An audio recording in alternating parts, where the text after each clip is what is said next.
ఈరోజు egg fried rice ఎలా చేయాలో చూద్దాము. ఆయిల్లో జీలకర్ర, ఆవాలు, అలాగే అల్లం వెల్లుల్లి మనం దంచుకొని వేసేసుకోవాలి. తర్వాత పచ్చిమిర్చి ఇంకా ఆనియన్స్ వేసుకొని ఫ్రై చేసుకుంటున్నాను. నేను మిరియాలు వేద్దామని మిరియాల పొడి కూడా దంచుకుంటున్నాము. ఇది దంచుకొని సైడ్కి పెట్టుకోండి. మిరియాలు మంచిగా గోల్డెన్ ఫ్రై లాగా చేసుకోండి. గోల్డ్ కలర్ వచ్చే వరకు ఫ్రై చేసుకోండి ఆనియన్స్. ఫ్రైడ్ రైస్ కాబట్టి రైస్ నేను మొత్తం విడివిడిగా చేసుకుంటున్నాను.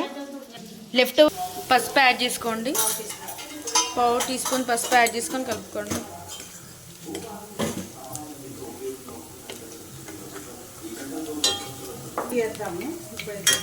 అలాగే కొంచెం సాల్ట్ కూడా యాడ్ చేసుకుంటున్నాము. ఓన్లీ ఆనియన్స్ మందం యాడ్ చేసుకుంటున్నాం. తర్వాత మళ్ళీ ఎలాగో యాడ్ చేస్తాము.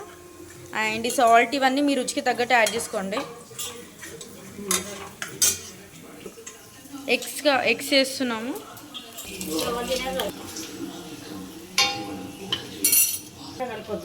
ఇలా 4 ఎగ్స్ వేసుకొని ఇప్పుడే కలుపుకోకండి. కాసేపు మగ్గనిద్దాం. మూత పెట్టేసి కాసేపు మగ్గనిద్దాం. ఇలాగే సిమ్లో పెట్టేసి కాసేపు మగ్గనిద్దాం ఈ ఎగ్స్ని. 4 ఎగ్స్ 5 మినిట్స్ ఇలా మూత పెట్టుకున్న తర్వాత కాస్త కలుపుకోండి. ఇలా లైట్గా కలుపుకోండి. మళ్ళీ మూత పెట్టి మళ్ళీ ఒక 5 నిమిషాలు ఉండనిద్దాం. ఇలాగే మగ్గనిద్దాం. ఇలాగే 5 నిమిషాలు. ఒకసారి ఓపెన్ చేసి ఇలా చూసుకోండి. ఇట్లా నేను ఎగ్స్ని బ్రేక్ చేయాలనుకోవట్లేదు. పెద్దగానే ఉంచాలి. పెద్ద ఎగ్స్ బ్రేక్ చేయడమేనా? కొంచెం ఫ్రై చేసుకొని బ్రేక్ చేసుకుందాం. కానీ బాగా ఫ్రై అయ్యేలాగా చూసుకోండి. ఫ్రై చేసుకోండి ఎగ్స్ని. ఇందాక కొంచెమే సాల్ట్ వేసుకున్నాం కదా, ఇప్పుడు మళ్ళీ ఇంకొంచెం సాల్ట్ వేసుకుంటున్నాము. మీ రుచికి తగ్గట్టు యాడ్ చేసుకోండి సాల్ట్ అయితే. ధనియాల పొడి కూడా యాడ్ చేసేసుకోండి. ఇట్లాగే మంచిగా కలుపుకోండి.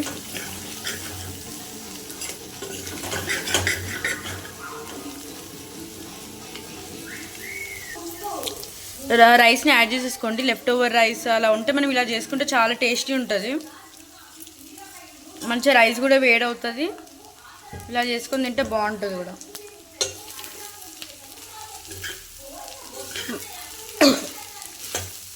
మిరియాలు యాడ్ చేస్తున్నాం కాబట్టి కారం ఏం యాడ్ చేయట్లేదు. మేము ఆల్రెడీ కొన్ని పచ్చిమిర్చిలు యాడ్ చేసాము. ఇంకా మిరియాల పొడి యాడ్ చేస్తాము. రైస్ మంచిగా కలుపుకున్న తర్వాత దీంట్లో మిరియాలు యాడ్ చేద్దాము. మిరియాల పొడి మంచిగా యూనిఫామ్గా యూనిఫామ్గా చల్లేసేయండి. రైస్కి మొత్తం మిరియాలు బట్టేలాగా మంచిగా కలుపుకోండి.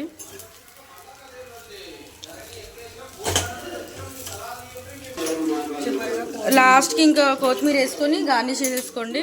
కొత్తిమీర ఫ్లేవర్ వేస్తేనే బాగుంటుంది. యాడ్ చేసుకోండి తప్పకుండా. రైస్ కూడా మంచిగా ఫ్రై అయ్యేలా చూసుకోండి. పొగలు వస్తాయి అన్నమాట. పొగలు వస్తే మనకి ఇంకా అర్థమవుతుంది రైస్ మంచిగా ఫ్రై అయినట్టు. ఈ విధంగా ఎంతో tasty egg fried rice ready అయిపోయింది.